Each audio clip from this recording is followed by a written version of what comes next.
My name is Elena Rodriguez, and tonight I discovered that everything I thought I knew about myself was a lie.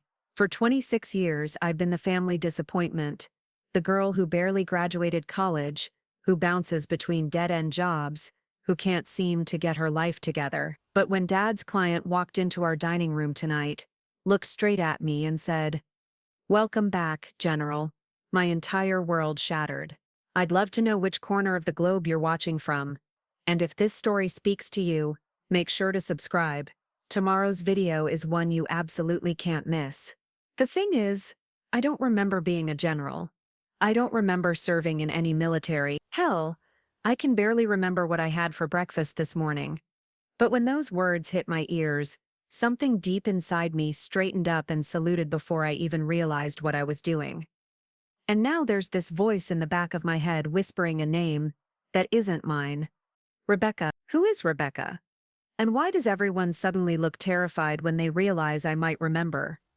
The smell of Mom's famous lasagna should have made me hungry, but my stomach was twisted in knots as I sat at the mahogany table in our family's dining room. The chandelier cast warm light over the faces of my relatives, all of them successful, all of them accomplished, all of them everything I wasn't. My cousin Marcus was in the middle of telling everyone about his latest promotion to vice president at his marketing firm. His wife Jessica nodded along, occasionally throwing in details about their new house in the suburbs and their upcoming vacation to Europe. My Aunt Linda hung on every word, her pride practically radiating across the table. And the best part, Marcus continued, adjusting his expensive watch, is that I'm the youngest VP in the company's history. 28 years old and already making six figures. Everyone murmured their congratulations. I just pushed the food around on my plate, trying to make myself invisible. "That's wonderful, honey," Mom said, beaming at Marcus like he was her own son. "We're so proud of you." My Uncle Frank, Dad's older brother, leaned back in his chair with satisfaction. "That's what happens when you apply yourself, when you have direction and ambition." The words stung, even though they weren't directly aimed at me. Yet. "What about you, Elena?" Aunt Linda's voice cut through the chatter like a knife. "How's the job search going?" The table went quiet. Every pair of eyes turned to me, and I felt my cheeks burn with embarrassment. I'd been fired from my receptionist job at a dental office 3 weeks ago for what my boss called chronic lateness and attitude problems. Before that, it was a retail position that lasted 2 months. Before that, a coffee shop where I kept forgetting orders. I'm still looking," I managed to say, my voice barely above a whisper. "Still looking," Uncle Frank repeated, shaking his head. "Elena, you're 26 years old. When I was your age, I already had my own accounting practice." "Times were different then," Dad said quietly from his end of the table. David Rodriguez had always been my defender, though lately even he seemed tired of making excuses for me. Dad worked as a freelance contractor, fixing problems for various companies around the city. He was good at what he did, solving issues that others couldn't figure out, whether they were technical, logistical, or personnel-related. People called him when they needed someone reliable, someone who could handle delicate situations. Times weren't that different. Aunt Linda chimed in. "Some people just have drive, and others," she let the sentence hang in the air like poison. "Others what?" I asked, finally looking up from my plate. "Others drift through life without purpose," she said with fake sweetness, "without contributing anything meaningful to the world." The words hit me like a physical blow. I knew my family thought I was a screw-up, but hearing it said so bluntly made my chest tight with pain and anger. "Elena's still figuring things out," Mom said, but her voice lacked conviction. Even though she was getting tired of defending me. "Figuring things out," Marcus laughed. "Come on, Aunt Maria. When does figuring it out become just being lazy?"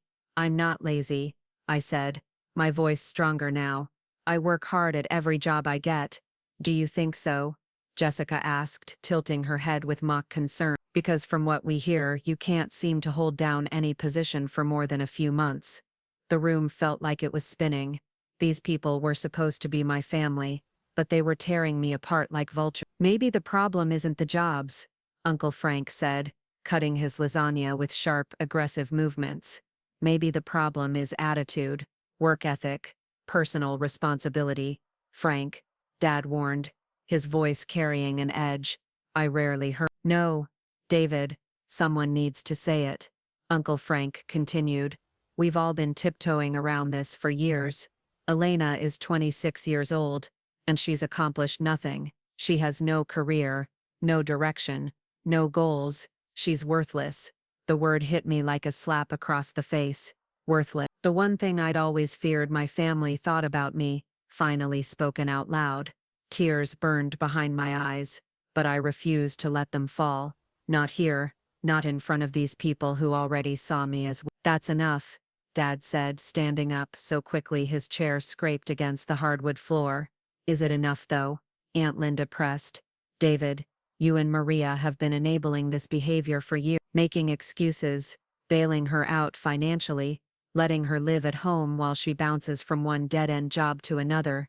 When does it stop? She's our daughter, Mom said quietly, but I could hear the doubt in her voice. And what kind of daughter is she? Marcus asked. What has she ever done to make you proud? What has she contributed to this family besides embarrassment? I stood up abruptly, my chair falling backward. I don't have to listen to this. Running away again, Jessica said with a knowing smirk. How typical. Where are you going to run this time? Uncle Frank called after me. Another job you'll quit in 2 months. Another excuse about how the world is against you. I was halfway to the door when it happened. The doorbell rang, sharp and urgent in the tense silence of the dining room. Dad frowned and checked his watch. I'm not expecting anyone. The bell rang again, followed by heavy knocking. Dad walked toward the front door, and we could hear his footsteps echoing in the hallway. Mr. Rodriguez, a deep, authoritative voice called from outside. Sir, I need to speak with you immediately. It's about a situation that requires your specialized expertise. Dad opened the door, and we heard muffled conversation from the hallway. Then, footsteps approached the dining room, Dad's familiar stride accompanied by heavier boots. I'm sorry to interrupt your family dinner, the stranger said as he entered the room behind Dad, but we have an urgent matter to discuss. The man was tall and broad-shouldered, wearing a crisp suit that couldn't quite hide his military bearing. His hair was silver at the temples and his eyes had the sharp, assessing look of someone used to command. When he scanned the room, taking in each of our faces, I felt like he was cataloging details for a report. This is Colonel Williams, Dad said to the table. He's with a consulting firm that occasionally requires my services. Colonel Williams nodded politely to everyone, his gaze moving from person to person until it reached me. When our eyes met, his entire expression changed. His mouth fell open slightly, and I watched the color drain from his face. My God, he whispered, staring directly at me.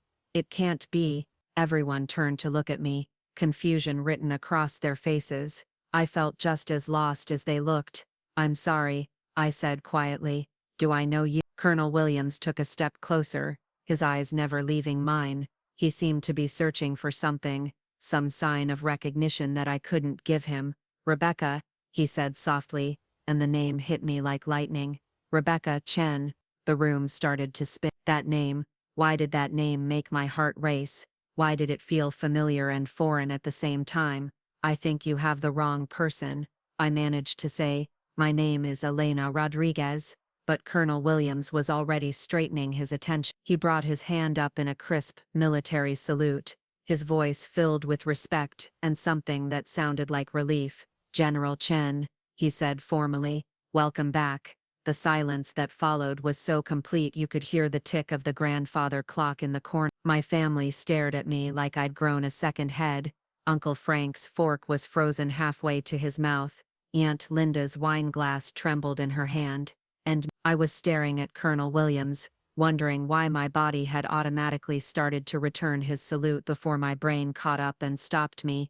General, me, the worthless family disappointment who couldn't hold down a job at a coffee shop. But as I looked into Colonel Williams' eyes, I saw something that scared me more than my family's disappointment ever had. I saw recognition, I saw certainty, I saw the look of a man who had found something he'd lost long ago. A lot of love and effort went into bringing this story to life. If you're enjoying it, We'd be so grateful if you'd subscribe to our channel. Now, back to where we left off. And somewhere deep in my mind, buried under layers of confusion and forgotten memories, something was starting to wake up. The silence stretched on forever. Uncle Frank's face had gone completely white, while Aunt Linda gripped her wineglass so tightly I thought it might shatter. Marcus looked like someone had just told him gravity worked backwards. Colonel Williams, Dad said carefully, his voice measured and controlled in a way I'd never heard before. I think there's been some kind of mistake here. No mistake, sir, Colonel Williams replied, but his eyes never left mine. I know General Chen when I see her. General, Mom's voice came out as a squeak. Our Elena? That's impossible. She's never even been to boot camp, let alone the Kandahar extraction. Colonel Williams said quietly, still looking at me. Operation Silent Thunder. You pulled my unit out of hell, General. 17 men came home alive because of your tactical brilliance. Images flashed through my mind like broken glass. Desert sand under a blazing sun. The sound of helicopter rotors cutting through the air. Someone screaming coordinates over radio static. But they felt like scenes from a movie I'd watched years ago, not memories of my own life. Stop, I whispered, pressing my hands to my temples. This doesn't make sense. I can't be a general. I'm nobody. I'm worthless, remember. Elena, Dad said softly, and when I looked at him, I saw something in his eyes I'd never seen before. Fear, not fear of Colonel Williams, or this crazy situation, but fear of me, fear of what I might remember. Dad, what's going on? I asked, but my voice sounded different, stronger, more commanding. Why is he calling me Rebecca? Why does that name make my chest feel tight? Dad exchanged a look with Colonel Williams that lasted about 3 seconds but felt like an hour. They were having a silent conversation, and I was getting tired of being left out of it. Mr. Rodriguez, Colonel Williams said formally, we need to discuss this privately. National security protocols require. National security? Uncle Frank finally found his voice. What the hell are you talking about? This is Elena. She got fired from Starbucks for mixing up drink orders. That was 2 jobs ago, I muttered, which wasn't helping my case. Colonel Williams turned to face my family, and when he spoke, his voice carried the weight of absolute authority. I need all of you to understand something. What you've witnessed here tonight is classified at the highest levels. You will not discuss this with anyone outside this room. You will not post about it on social media. You will not mention it to friends, neighbors, or coworkers. Is that completely clear? Aunt Linda's mouth opened and closed like a fish. Marcus nodded rapidly, looking like he might faint. Jessica pulled out her phone, probably to record something, but one look from Colonel Williams made her shove it back in her purse. Elena, Colonel Williams said, turning back to me, I need you to come with me. There are people who need to see you, people who can help explain what's happening. I'm not going anywhere until someone tells me what's going on, I said, and again my voice had that strange commanding tone. Where was that coming from? Dad sat down heavily in his chair. He suddenly looked older than his 53 years. Elena, what do you remember about your childhood before you turned 18? The question hit me like a punch to the stomach. I opened my mouth to answer, then closed it again. What did I remember? School, friends, family dinners like this one. But the details were fuzzy, like looking at everything through frosted glass. I remember plenty, I said, but doubt was creeping into my voice. Do you? Dad pressed gently. Do you remember your high school graduation? Your first job? Learning to drive? I tried to grab onto those memories, but they slipped away like water through my fingers. There were images, but they felt disconnected, like photographs of someone else's life. The accident, Mom said suddenly, and Dad shot her a warning look. Elena, do you remember the accident when you were 18? Accident? What accident? I stared at Mom, trying to pull up any memory of being hurt, of hospitals, of recovery. Nothing. What accident? I asked. The car crash, Mom continued, ignoring Dad's increasingly frantic signals. You were in a coma for 6 weeks. When you woke up, you didn't remember anything from before. The doctors called it retrograde amnesia. Maria, stop, Dad said sharply. No, David. She deserves to know the truth. Mom's voice was rising. We've been lying to her for 8 years. Lying about who she was, what she did, what she accomplished. The room started spinning around me. 8 years of lies. 8 years of thinking I was a failure when apparently I used to be, what? A general. How old am I really? I asked, my voice barely a whisper. Colonel Williams answered. 31, General. You were the youngest person in U.S. military history to achieve the rank of Brigadier General. You were 23. 31. I was 31, not 26. 5 years of my life had been erased, along with everything I'd accomplished. The missions in Afghanistan, Iraq, Syria. Colonel Williams continued. You were a tactical genius. You saved hundreds of lives with your strategic planning. You were being fast-tracked for the Pentagon. When what? I demanded. When you disappeared, he said quietly. The mission in Syria went sideways. There was an explosion.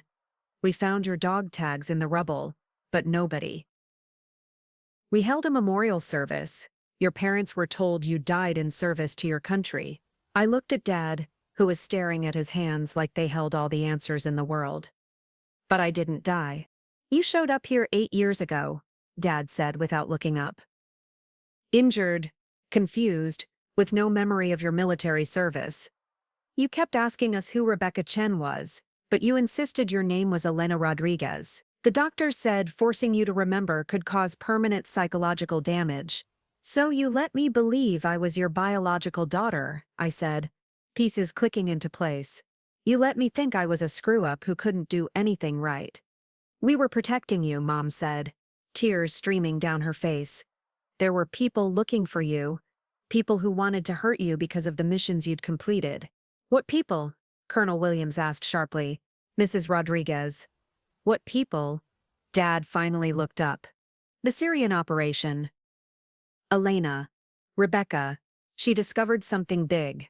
Something that implicated high-ranking officials in weapons trafficking. She was going to testify before Congress when the explosion happened. Colonel Williams went very still. Sir, are you telling me that General Chen has been in witness protection for 8 years without the military's knowledge? Unofficial witness protection. Dad said, I used to work for the government before I went freelance.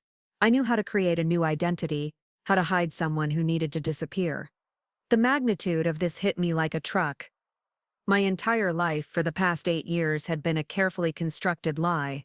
The family who called me worthless tonight had actually been protecting me from people who wanted me dead. The testifying, I said slowly. What was I going to tell Congress? That's classified, Colonel Williams said. But he looked uncomfortable. Not anymore. It's not. I shot back, and again that commanding voice came out. I'm the one who is supposed to testify. I think I have a right to know what I died for. Colonel Williams looked at Dad, who nodded slowly. You discovered that several high-ranking officials in both the Syrian government and certain American military contractors were running weapons to terrorist organizations. Colonel Williams said, your testimony would have exposed a network that went all the way to Washington. And now, I asked, now those same weapons are being used against American forces overseas, he said grimly. The trafficking has gotten worse. More American soldiers are dying because we couldn't stop the pipeline. I felt something stirring deep in my chest. Anger. Purpose. A sense of responsibility I'd never felt as Elena Rodriguez. The family disappointment. You need me to remember, I said. It wasn't a question. We need you to testify, Colonel Williams confirmed. The evidence you gathered is still admissible, but only if the person who collected it can verify its authenticity. Only General Rebecca Chen can do that. And if I can't remember, then a lot of very bad people get away with murder, and more American soldiers die. I looked around the room at my family, or the people I'd thought were my family. Uncle Frank and Aunt Linda looked like they were watching a movie they couldn't understand. Marcus and Jessica seemed to be in shock. Mom was still crying quietly, and Dad looked like he was carrying the weight of the world on his shoulders. "There's something else," Colonel Williams said hesitantly. "Something you need to know before you decide whether to come with me." "What?" "The explosion that caused your amnesia. It wasn't an accident. Someone tried to kill you to stop your testimony. And General, those same people are still out there. If they find out you're alive and remembering—" He didn't need to finish the sentence. I understood. Remembering who I really was might save lives, but it would also put a target on my back, and on the backs of everyone in this room. "How long do I have to decide?" I asked. "The congressional hearing is scheduled for tomorrow afternoon," Colonel Williams said. "If you don't testify, they'll have to close the investigation." Tomorrow. I had until tomorrow to decide whether to reclaim a life I couldn't remember or stay safe as Elena Rodriguez, the worthless family disappointment. But as I sat there, looking at the faces of people who had sacrificed 8 years of honesty to keep me alive, I realized the decision was already made. I just had to figure out how to become Rebecca Chen again without losing Elena Rodriguez completely. "I need to see the files," I said, standing up from the table. The words came out with such authority that everyone, including myself, looked surprised. Colonel Williams raised an eyebrow. "Generally, those documents are classified at the highest levels. The security clearance alone—" "I had the clearance before," I interrupted, "and somehow I knew this was true. And if I'm supposed to testify about evidence I collected, I need to review it first. You can't expect me to walk into a congressional hearing blind." "Elena," Dad said carefully, "maybe you should think about this. Once you start down this path, there's no going back. These people tried to kill you once." "They tried to kill Rebecca Chen," I corrected him. "Elena Rodriguez has been safe for 8 years because she didn't know anything. But if I'm going to stop being Elena, I need to know what Rebecca knew." Colonel Williams pulled out his phone and stepped away from the table. I could hear him speaking in low, urgent tones, but couldn't make out the words. Meanwhile, my family sat in stunned silence, probably trying to process that their failure of a daughter was actually a war hero, with a price on her head. "This is insane," Marcus finally said, breaking the quiet. "People don't just forget they were generals. This stuff only happens in movies. Traumatic brain injuries can cause selective amnesia," Mom said quietly. "The doctors explained it when you first came to us, Elena. Your brain protected itself by blocking out the memories that were too painful to process." "What was too painful?" I asked. "The missions? The responsibility? The losses," Colonel Williams said, returning to the table. "General Chen, you lost 17 soldiers under your command during the Syrian operation. Good soldiers. Friends. The guilt nearly destroyed you even before the explosion." Images flashed through my mind, faces of young men and women in military uniforms, laughing around a campfire, sharing photos of families back home. Then different images, those same faces cold and still, flag-draped coffins, grieving families. The pain hit me like a physical blow to the chest. "I remember them," I whispered, and suddenly I was crying without knowing why. Jackson was 22. He had a baby daughter. Martinez was getting married when we got back. Thompson was putting himself through college. The room went dead silent. Dad's face had gone pale. "Elena," he said softly.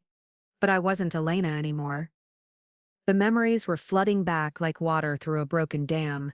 The weight of command, the impossible decisions, the sleepless nights planning operations that would either save lives or end them. "The arms dealer was American," I said, looking directly at Colonel Williams. "That's what made it so bad. General Patterson was selling weapons to the same insurgents we were fighting. Our own supplies were being used to kill American soldiers." Colonel Williams nodded grimly. "That's correct. Do you remember the evidence you collected? Financial records, shipping manifests, recorded conversations. I had enough to destroy his entire network." I paused, more memories surfacing. "But Patterson found out. He sent a kill team to Syria." "The explosion wasn't random," Colonel Williams confirmed. It was a targeted strike meant to eliminate you and all the evidence. But you had already transmitted the files, Dad said. Before the explosion, you sent everything to a secure server. I stared at him. How did he know that? David, Colonel Williams said warningly. She needs to know the whole truth, Dad replied. Elena, I wasn't just a government contractor, I was your handler. The person you reported to when you went off book with the investigation. Another piece of the puzzle clicked into place. You saved me. After the explosion, you pulled me out. I had extraction teams in the area, Dad confirmed. When the building collapsed, we found you buried in the rubble. You were barely alive. Brain trauma, broken ribs, internal bleeding. We couldn't take you to a military hospital, too many people would have seen you. So I brought you home. And Maria went along with this? I asked, looking at Mom. Maria was CIA, Colonel Williams said. Deep cover for 15 years before she retired. She knew how to create new identities, how to keep people hidden. Mom, Maria gave me a sad smile. We never meant for it to go on this long. The plan was to keep you safe for a few months while we dealt with Patterson's network. But you seemed so happy being Elena. You were finally sleeping through the night, finally smiling. We couldn't bear to take that away from you. I felt anger building in my chest, but not at them. At myself. At the scared girl I'd become, content to drift through meaningless jobs while good soldiers died because I was too comfortable being nobody. Patterson? I asked. What happened to him? Promoted, Colonel Williams said bitterly. He's a 2-star general now. The investigation was quietly dropped after you disappeared. Without your testimony, they couldn't make the charges stick. And the weapons trafficking? Worse than ever. 3 more Americans died last month from IEDs, built with American-made components. I closed my eyes and tried to center myself. When I opened them again, I felt different. Stronger. More focused. I want to see the safe house, I said. What safe house? Colonel Williams asked. The one where I stored the backup evidence, physical documents, hard drives, photographs. I wouldn't have relied on just digital transmission. I looked at Dad. You know where it is. Dad hesitated, then nodded slowly. It's about an hour outside the city, an abandoned farm that the agency used for secure storage. We should go tonight, I said. If I'm testifying tomorrow, I need to review everything first. Elena, Aunt Linda spoke up for the first time since Colonel Williams arrived. Are you sure about this? You have a life here. A safe life. Why throw that away? I looked at her, really looked at her. An hour ago, she'd called me worthless. Now she was trying to protect me from my own destiny. Because safety isn't living, I replied. It's just existing. And good people are dying while I exist. Colonel Williams was making another phone call, this one longer and more intense. When he finished, he turned back to us. I've arranged for a security detail, he said. If we're doing this, we're doing it right. Full protection, secure transport, the works. What about my family? I asked, gesturing to the people around the table. They'll be relocated until this is over, Colonel Williams said. Standard witness protection protocols. No, Uncle Frank said suddenly. Absolutely not. I have a business to run, a life to maintain. I'm not going into hiding because Elena decided to play soldier. You don't have a choice, I said, and my voice carried an edge of steel that made him flinch. By being here tonight, by hearing what you heard, you're all targets now. Patterson's people will come after anyone who might know I'm alive. This is insane, Jessica said, her voice shaking. We just came for dinner. And now you're part of something bigger, I replied. Sometimes that's how life works. Colonel Williams' phone buzzed.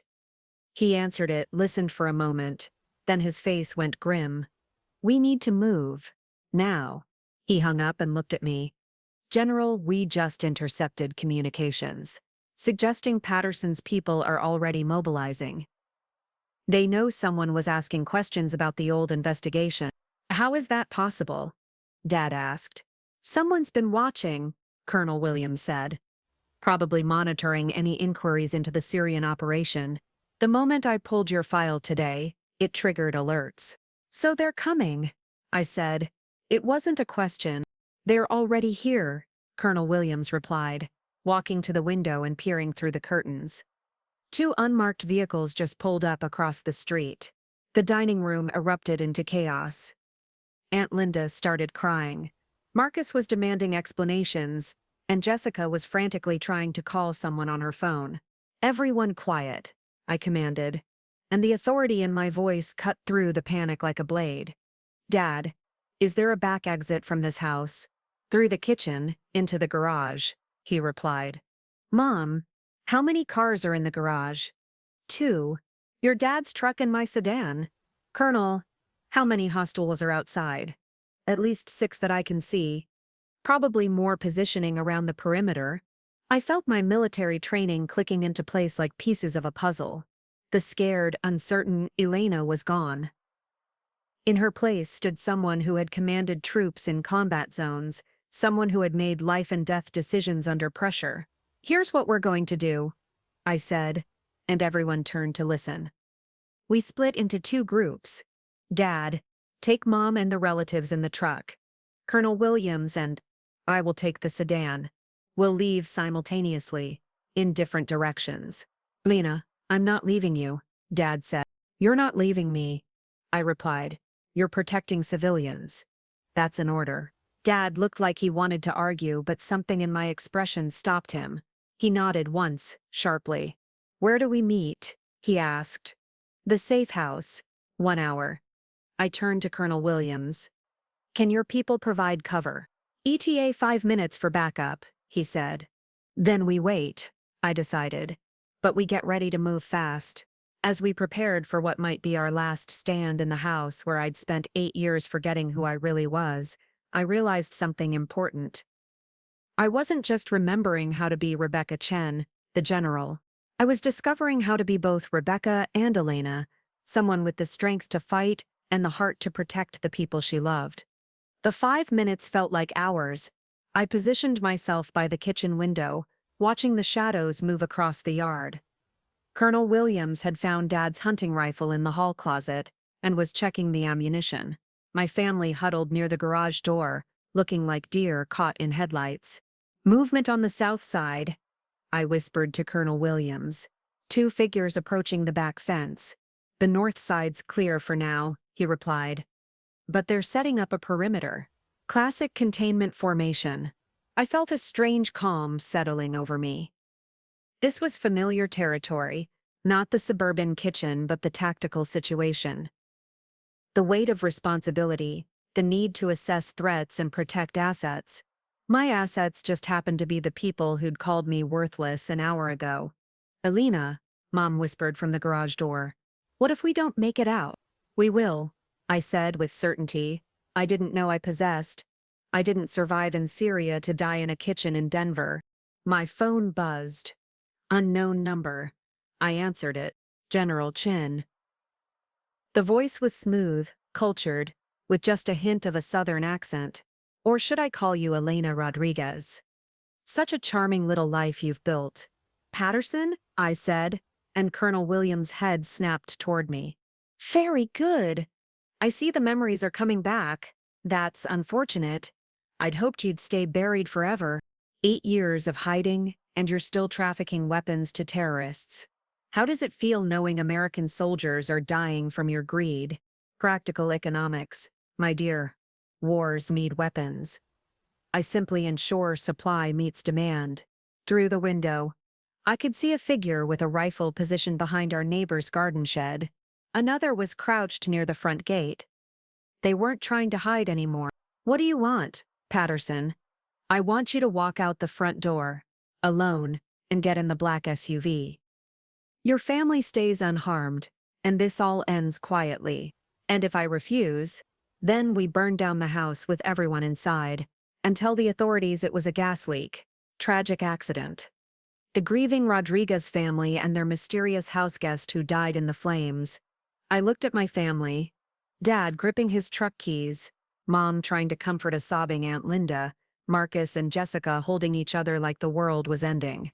Uncle Frank stood apart from the group, his face pale but determined. "I need 60 seconds to think about it," I said. 30 seconds, Patterson replied. "And General, don't even think about trying to escape. We have snipers positioned on every exit." He hung up. I turned to Colonel Williams. "Back up?" I asked. 3 minutes out. But if he has snipers... He does. I can see at least 2 positions from here.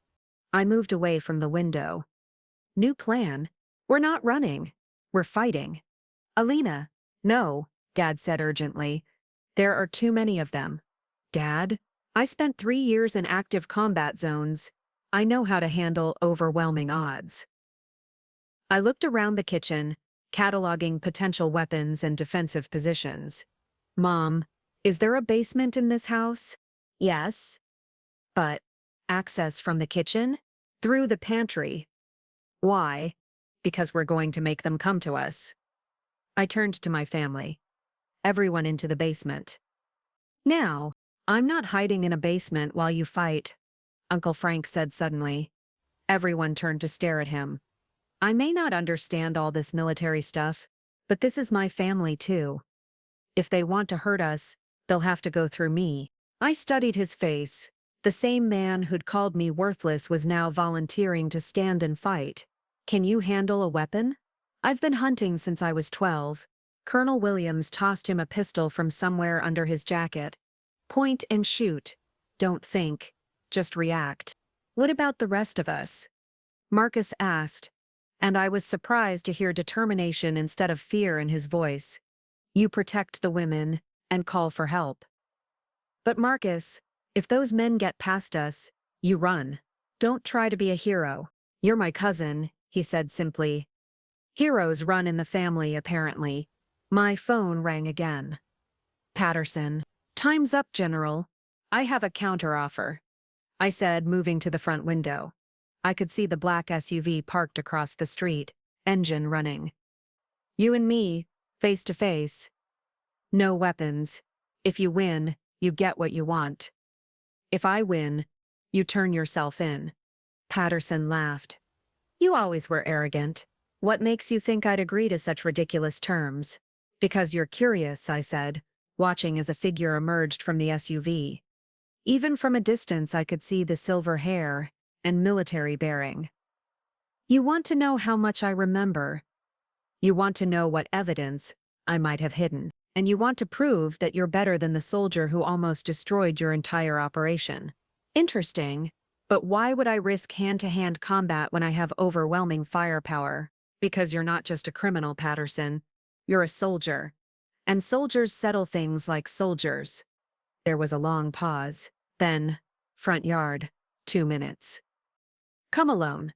"Alina, this is insane," Dad said, as I headed for the door. "It's tactical," I corrected. "I draw him out, Colonel Williams, and Uncle Frank take out the snipers. By the time backup arrives, we've neutralized the immediate threat. And if Patterson kills you..." I stopped at the door and looked back at him. "Then Elena Rodriguez dies protecting her family. Rebecca Chen would be proud of that." I stepped outside into the cool night air. The street was eerily quiet. Neighbors had either gone to bed early or sensed trouble and stayed inside. Patterson stood in the middle of our front lawn, no longer wearing his general's uniform. He was dressed in black tactical gear, looking every inch the professional killer he'd become. "General Chen," he said as I approached, "you look different, softer. 8 years of playing house will do that to a soldier." "And you look older," I replied, stopping about 10 feet away from him. 8 years of guilt will do that to a murderer."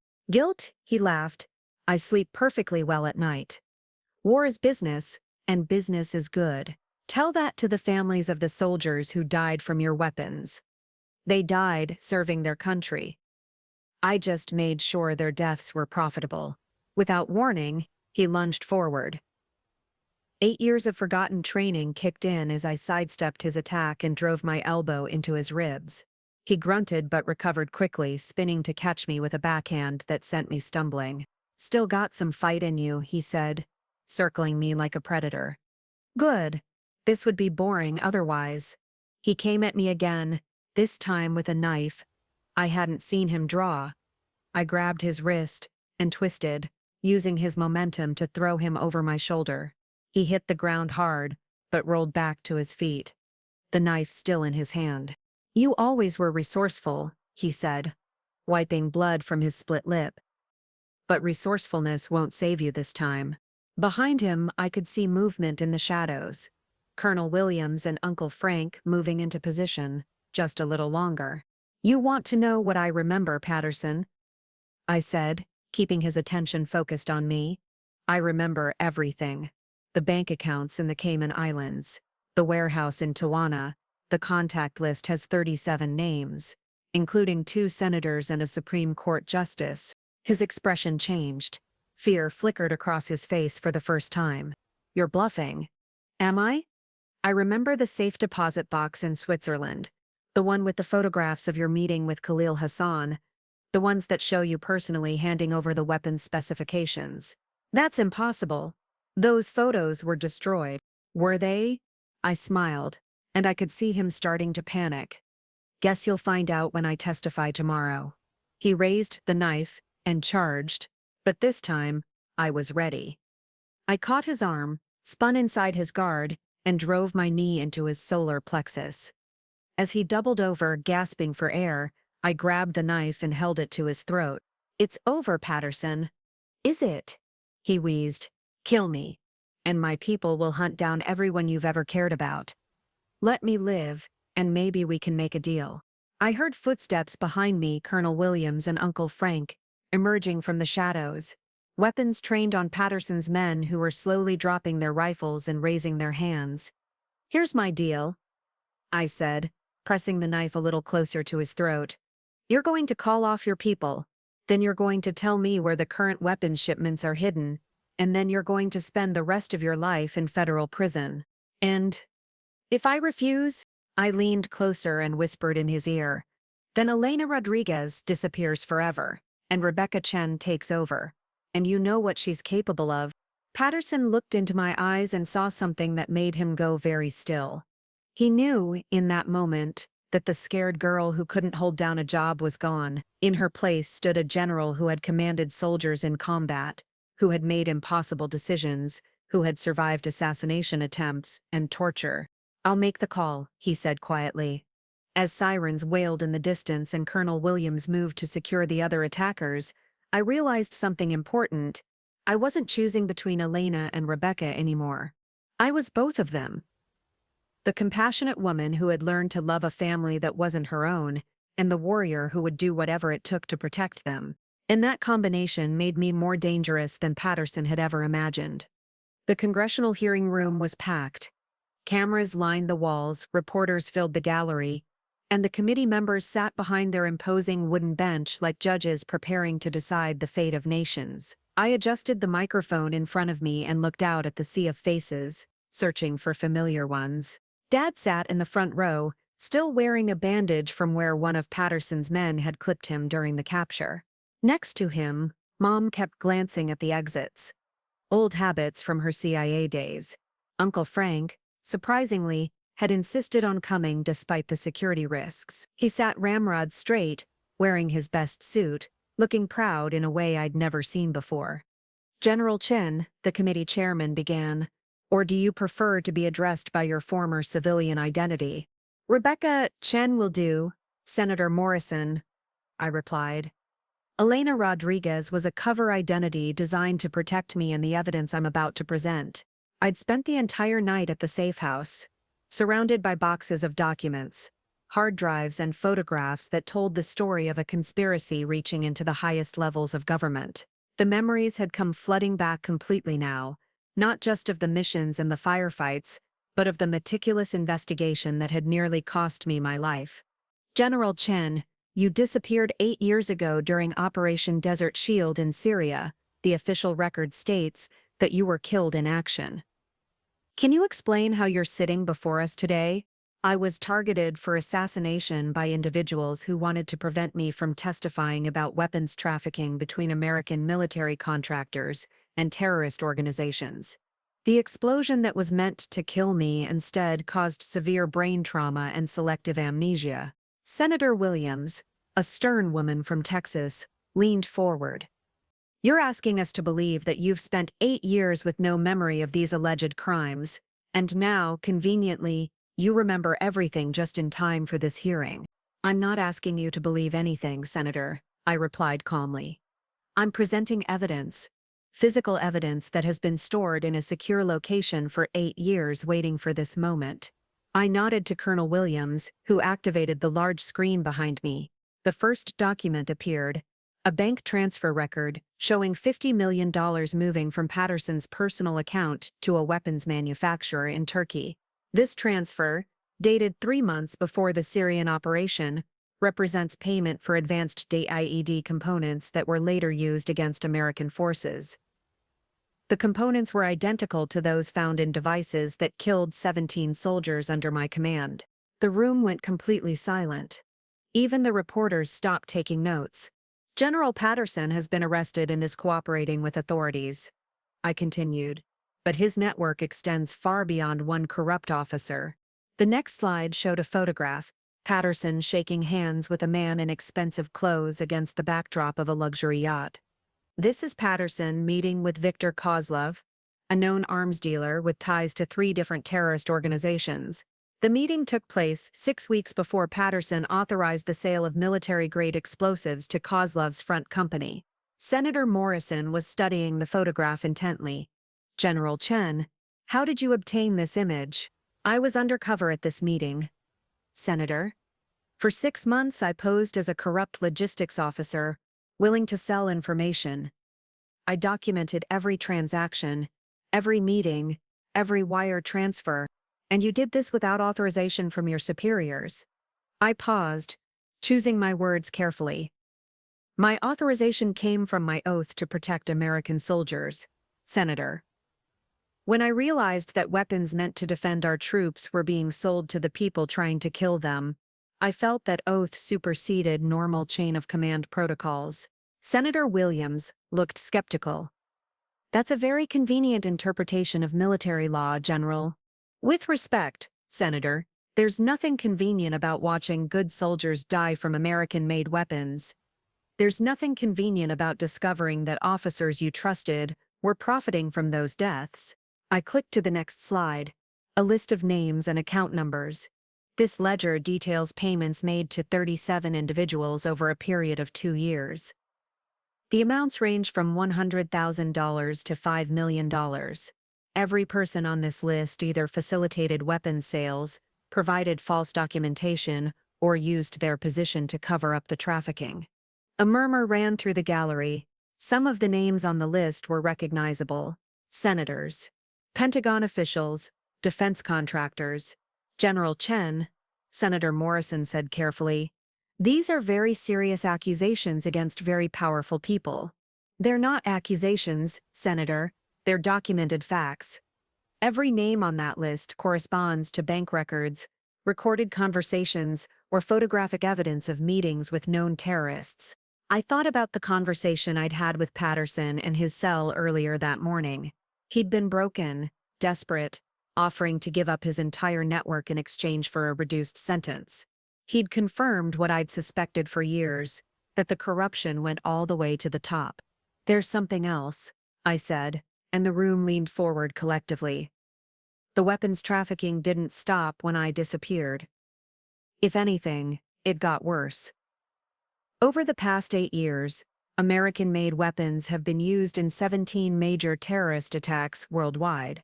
Each attack was carried out using components that were officially sold to allied governments but were actually diverted to terrorist organizations.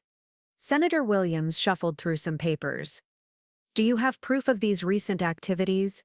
Patterson kept detailed records. He was paranoid about his partners betraying him, so he documented everything as insurance. When we searched his offices yesterday, we found 8 years' worth of additional evidence. I clicked to the final slide. A map showing weapons shipments across the globe, with red lines connecting American manufacturers to conflict zones around the world. This is the scope of the network that General Patterson built. Conservative estimates suggest it generated over $2 billion in illegal profits, while directly contributing to the deaths of more than 500 American service members. The number hung in the air like a physical weight. I could see some of the committee members looking sick. General Chen, Senator Morrison said, finally, what do you recommend we do with this information? I recommend immediate arrests, full investigations of every person on these lists, and a complete overhaul of oversight procedures for weapons transfers. Most importantly, I recommend that we stop pretending this kind of corruption is impossible in our military. I stood up from the table, feeling the weight of 8 years lifting from my shoulders. I spent 8 years thinking I was nobody, a failure who couldn't hold down a simple job. But I wasn't a failure. I was a soldier who tried to do the right thing and nearly died for it. Every family dinner where I was called worthless, every job I lost because I couldn't focus, every moment I felt like I didn't belong anywhere. It was all because I sacrificed my identity to protect evidence that could save American lives. I looked directly at the cameras.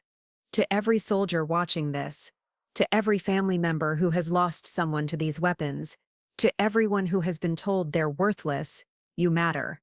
Your service matters. Your sacrifice matters. And when people try to profit from that sacrifice, it's our duty to stop them. The hearing continued for 3 more hours, but the outcome was never in doubt. By evening, 14 arrests had been made. By the end of the week, the weapons trafficking network had been completely dismantled. 3 months later, I stood in the same congressional chamber, but this time I was wearing a crisp new uniform with stars on the shoulders. The promotion ceremony was small, just family and a few close military colleagues. Congratulations, General Chen, Senator Morrison said as he pinned the second star to my collar. Your country owes you a debt it can never repay. Thank you, Senator, but I'm not doing this for gratitude. I'm doing it because good soldiers deserve better than what they've been getting. After the ceremony, I found Dad waiting outside the building. He looked older but happier than I'd seen him in years.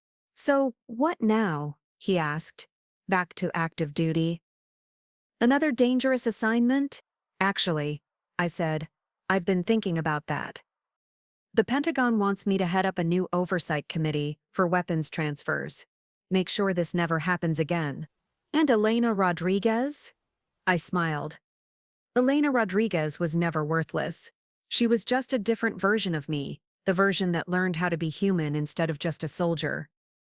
I think Rebecca Chen could learn a lot from her. We walked toward the car where Mom was waiting. Uncle Frank had driven down from Denver for the ceremony, bringing flowers and an apology that had taken him 3 months to work up the courage to deliver. You know, Dad said as we reached the car, your mom and I talked about getting our old jobs back. CIA is always looking for experienced operatives. And leave your quiet retirement? Quiet is overrated, Mom said, rolling down the window. Besides, someone needs to keep an eye on you. Generals have a tendency to get into trouble. I laughed, the first genuinely carefree laugh I could remember in 8 years. Well, when you put it that way, as we drove away from the Capitol building, I thought about that family dinner that had changed everything. Uncle Frank calling me worthless. Aunt Linda questioning my worth. Marcus and Jessica treating me like a family embarrassment. They'd been wrong about me. But in a way, I was grateful for their harsh words. Without them, I might never have been motivated to prove myself. I might have stayed comfortable being Elena Rodriguez forever, while soldiers continued to die from weapons sold by corrupt officers. Sometimes being called worthless is just the beginning of discovering that you're worth more than anyone imagined, including yourself. The girl who couldn't hold down a job at Starbucks had become a 2-star general tasked with reforming military oversight. The family disappointment had saved hundreds of lives and exposed a conspiracy that reached the highest levels of government. Elena Rodriguez, the scared, confused woman who thought she was nobody special, had taught Rebecca Chen the most important lesson of all, that strength isn't about being perfect or fearless. It's about choosing to do the right thing, even when everyone tells you you're not capable of doing anything right at all. Looking for more? We've got 2 amazing stories ready for you right on screen. If this one touched you, These are absolutely worth your time. Click to watch them now, and hey, subscribe and hit that bell to never miss our latest uploads.